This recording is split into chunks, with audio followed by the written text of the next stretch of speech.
Good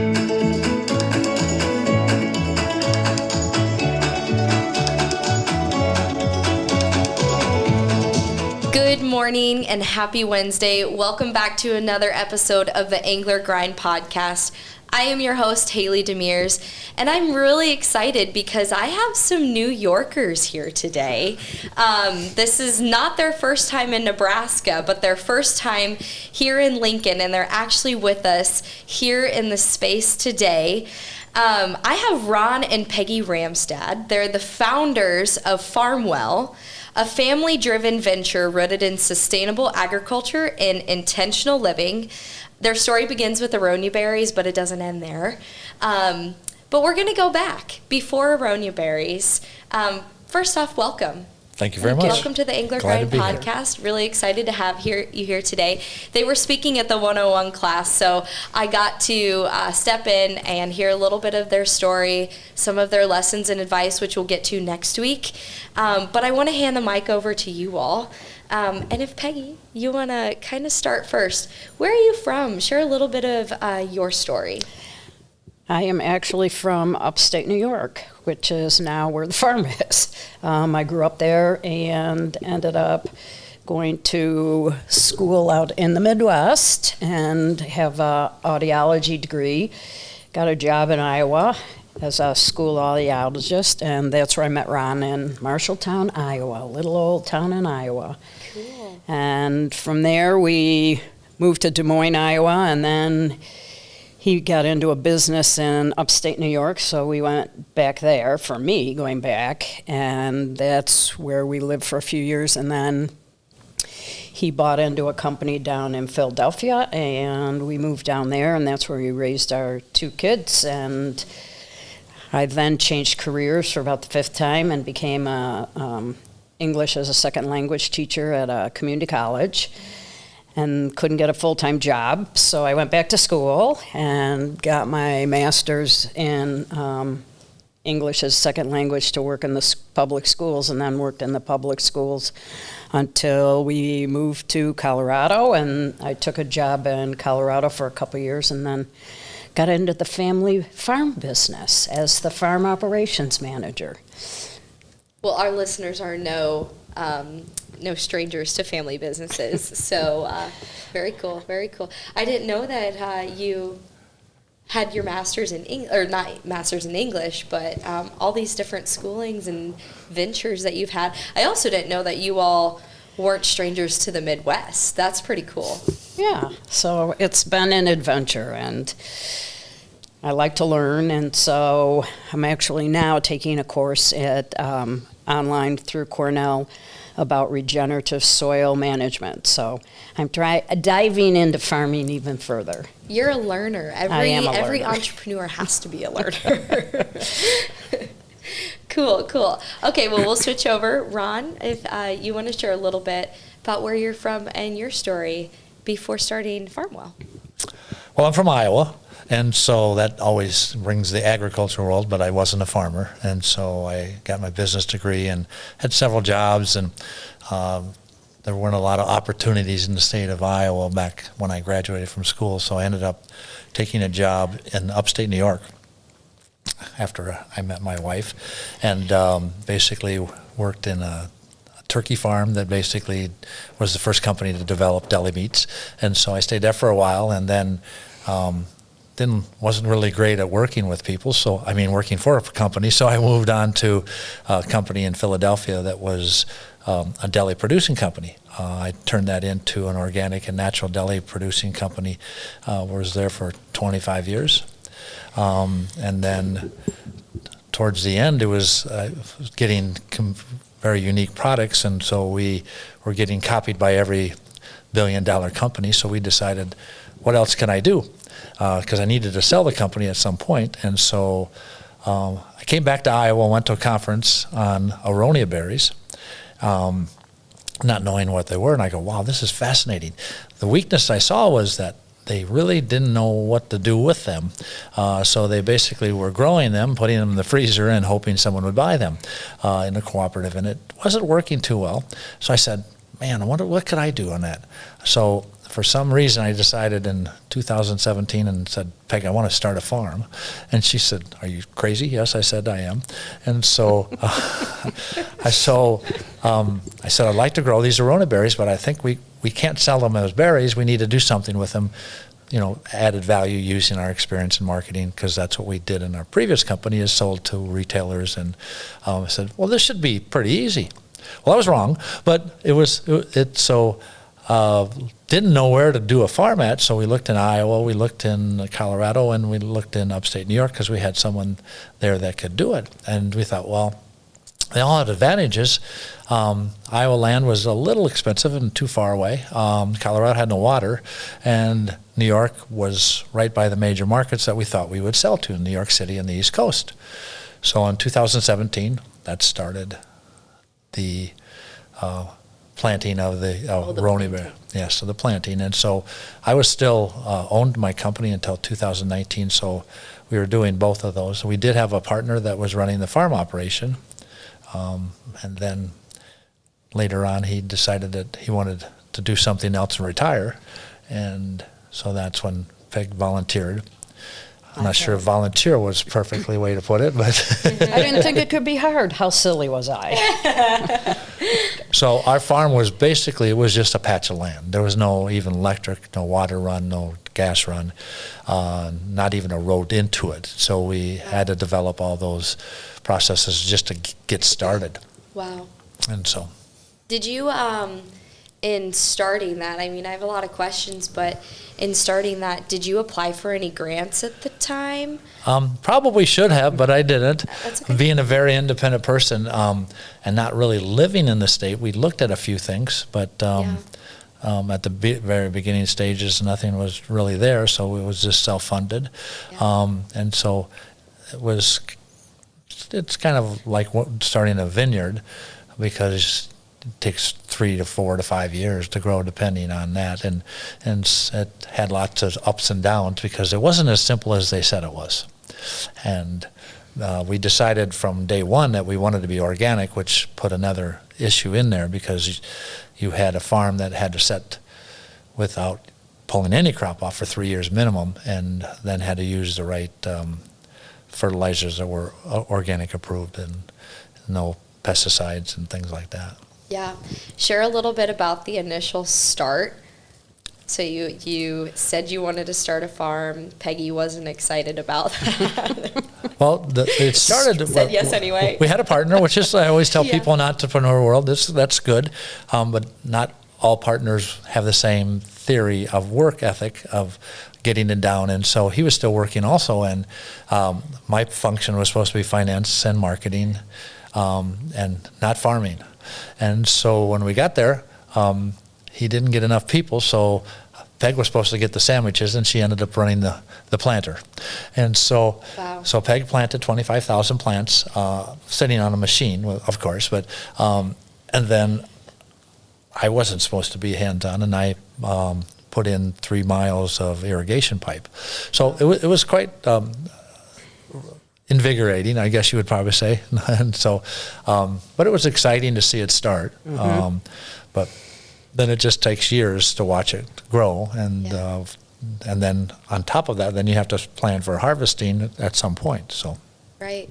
Peggy, share a little bit about the start for you. What was that experience like? I was not expecting to be as actively involved as I became. So it was an adventure. We had a friend who came out and helped us get it planted. So it was myself and a bunch of men, and we worked in the mud and worked in all the dirt, and I have pictures of my hands muddy, and I was like, oh, whoa, this is different. We had my niece come out, and she wanted to wear high heels while she was out there. We're like, I don't think that's going to work. Yeah. But it was the adventure. We always say the best start to entrepreneurship is getting your hands dirty. If you don't know what you want to start yet, get your hands dirty, get working. So, yeah, that's a really cool lesson. But so you started the farm, you planted the trees. Where are you today, and what is the last 8 years? Almost 9 years. Yeah. What does the last 9 years really look like for you all? So the growing part has definitely had its ups and downs in the educational part. I think the first harvest was year 3 or year 4. We weren't going to harvest, but we had a potential for someone looking at co-packing for us at that time. Was a fresh pressed juice company that was going to do it. So rushed out, borrowed a harvester from the Midwest, drove it across the country. Had never most farmers have driven trailers. I had never driven a trailer, a 20-foot trailer with a harvester that blew through the wind in the Midwest. So that was quite an education. I told people I used to fly first class. Now I drive first class trucks, and so got to learn real quick. And then I needed to find equipment, so I also found that in the Midwest and drove that across the Midwest and bumped and had people tell me how to strap it down and all that stuff. So being very humble was very important because, you can't know it all, and I didn't. And then the first year we set up a harvest cleaning line outside, which in theory was great, but in practicality was very hard because it was outside. And so then we eventually built an inside facility, which took, of course, longer than it wanted, but there were some great parts of it. And then at some point, the partner decided he wanted to retire, and that's when I volunteered Peg to be the farmer because the bushes. And so she voluntold, it sounds like, pretty much. That's a good way to put that, voluntold. I said, it's really easy, and so it's really easy. So we really hadn't planned to where we were going to live. So the first year we lived in a trailer. I think it was probably a 25-foot RV, and that was quite a education since we had gone through life and were a little more not on the roughing end of it. So the electricity goes out, no air conditioning, it's 100 degrees. Porta potties because we didn't go to have a laundromat. system. Yeah. Yep. Back to the college days. So it was kind of roughing it there, and then the next year we had built an office in the front of our barn, and we were able to go to the zoning and say, could we live here? And we had done things right, so that's the good part. And so we have that fancy word called a barnuminium. Cool. It looks good on paper, but 600 square feet is different than a normal house that you live in, and so it's not too bad for the two of us. But then later on, our son joined the business, and he travels all over the world, and so he would show up, and he built a loft in it. So now it's 800 square feet, but hey, there you go. But it's still living with an adult child is very positive. I guess you learn a lot, but he works all the time, so you have to be quiet a lot, and so. Yeah. Well, cool. So your company called Farmwell is of a juice, correct, in a can. Yes. Cool. Share a little bit about the product itself, because I missed that part of the story. So in every, as entrepreneurs, you have a plan, and then the plan changes 85 times. So we started out, we were going to have a fresh product, and then the co-packer decided he didn't want to give up his product for our product, and so in the store shelves, and so we had to hurry up and change, and so then we went to, it's called a pasteurized product, shelf stable, and so we started out in glass, and the name of the company at that time was Natural O. But the problem was no one could pronounce it or understand what it meant. It was supposed to be natural, but AO was supposed to be antioxidant. And it made sense. And so we had, we started out with apple and aronia berry. We had a black tea and aronia berry, a hibiscus and aronia berry, and can't even remember the last one. Apple. Oh, pineapple. Pineapple. So we had pineapple. And so the story gets... So those were really all over the board, but they had aronia in it, so they had no consistency of it, and they were in glass. And my son and his wife at the time, a girlfriend and wife, decided that we should make a product out of upscale pineapple skins. And so we would, it's a big product in Peru, and so I tried to convince, that was a long journey going sideways from farming, to try to source people's trash and make it into a food grade product.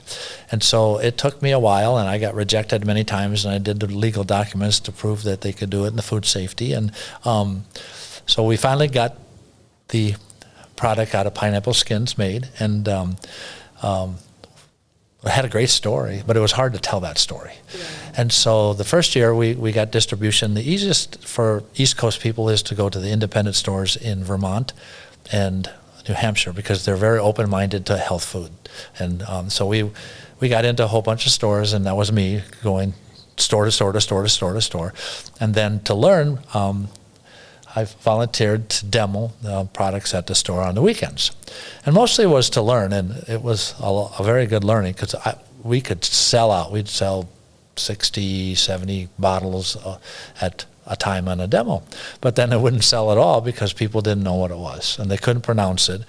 And it didn't hit a certain demographic. And so we kind of hit the wall, because we were getting sales, but then it was very expensive, and we really weren't moving very well.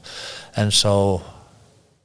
Well, and the packaging didn't explain it at all. The packaging. It was beautiful. Yeah. Artistic. Yeah. So we needed... nothing. We knew that even... And the price point was unfortunately higher than most people wanted to pay, even though we knew we had the best product in the world.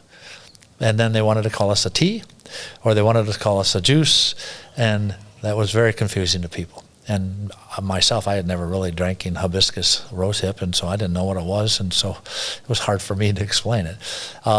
So then we said, okay, we need to regroup, and we need to get into cans. But while we're doing that, we should probably figure out who we're trying to target. And so that's when we decided to bite the bullet and hire a professional marketing team that set us down. And that took long. I thought it would take a month. It took 6 months to hash out a design and hash out a market focus. In the meantime, we're still kind of producing the old stuff. And so it was like, we got to move no matter what. And so we finally came out with a line, and the name fit us quite well, Farmwell, because we saw that people want to know the origin of where they started. And the base of our product, being aronia berry, is in all, and our practices are organic. And we said, we do farm well, and we should be proud of. We should say that story, and we should have an identity to claim what we're doing, so people know the source of the start of the product.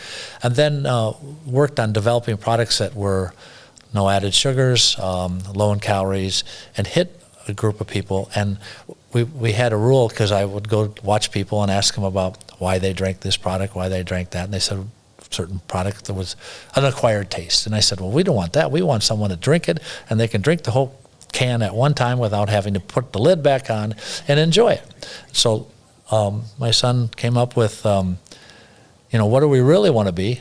People, they either put you in the water category or they put you in a functional beverage. Well, we're hydration. We have huge benefits of the aronia berry, because it's 3 times the antioxidant of a blueberry, and we actually put a significant amount into it, so you'll actually get some benefit out, not just a marketing ploy.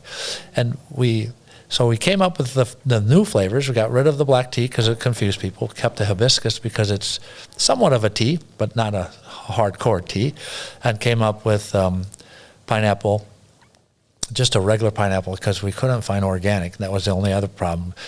Pineapple skins, to find organic pineapple skins was impossible. So we went to pineapple juice, mango, and then we came up with cucumber. Again, a new product.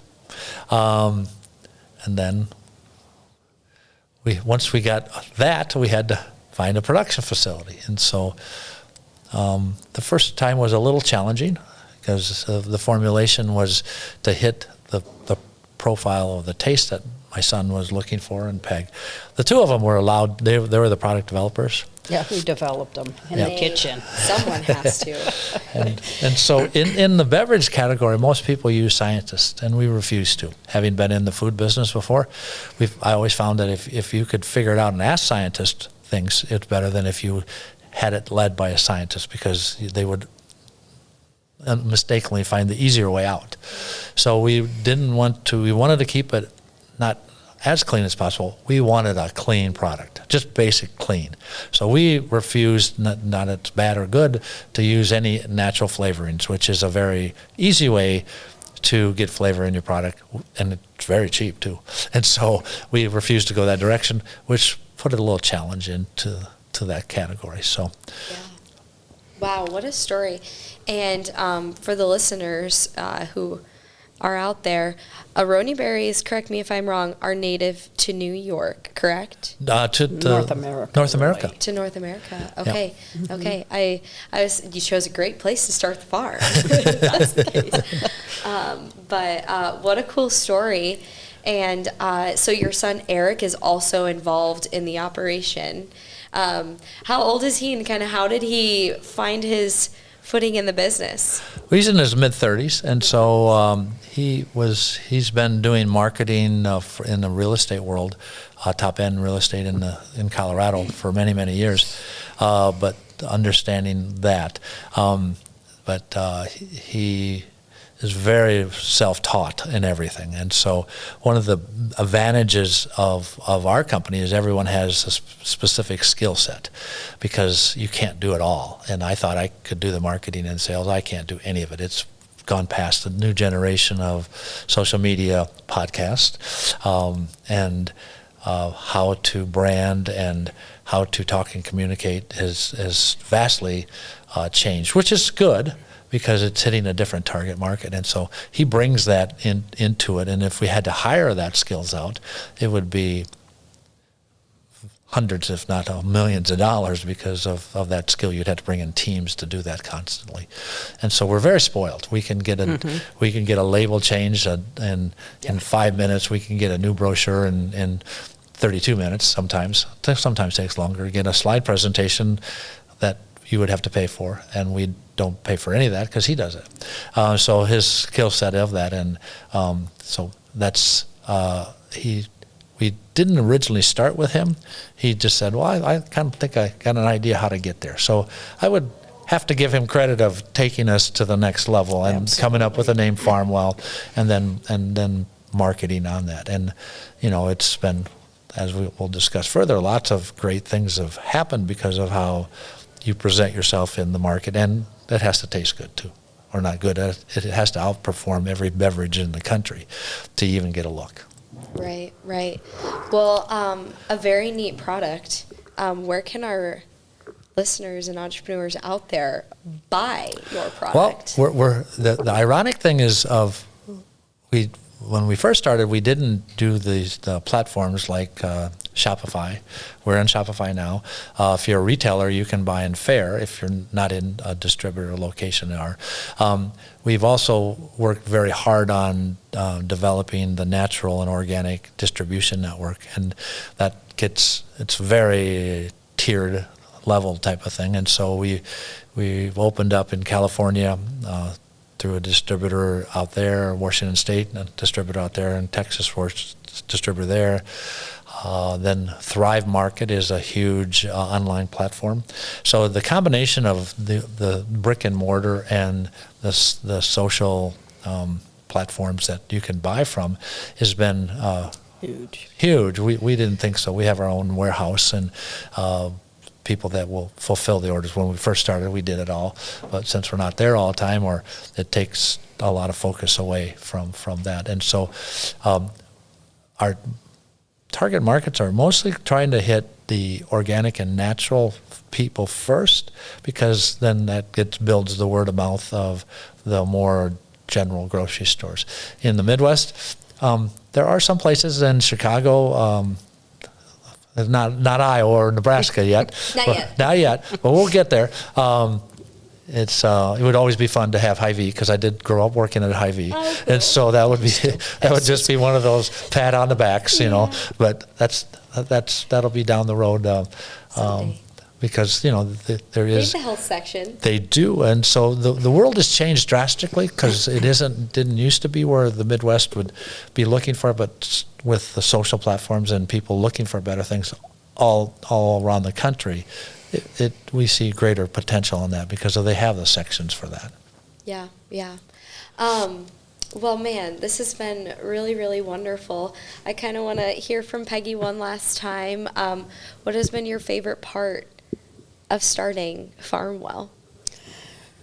Probably working. I know this sounds crazy, and sometimes I'm thinking, is that right? But working with family and doing it as a family thing. We do have our days, but we really do support each other, and I think that's really important. So you know the other person when they're down to help pick them up and carry on if they're disappointed in something that didn't go the way we thought it should have. So I'd say that's my favorite part. Yeah, that's a really good thought. We're going to talk about family business in the next podcast. But I love what you shared about picking each other up, because not everybody can be 100% 24/7 as an entrepreneur, and it's a lot to be in a family business, and when someone's having a bad day, someone has to pick up the slack. So it's important that boundaries and values and mission, and we talk a lot about that here in Angler.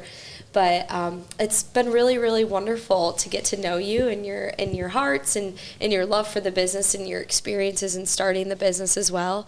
We're going to hear about lessons and advice next week, so stay tuned for more. But really, really enjoyed having Ron and Peggy here on the podcast today, and as well for you to get to know some of our students. It's been really, really wonderful. So thank you so much. Thank Thanks you for having us. Enjoyed being here. Thanks.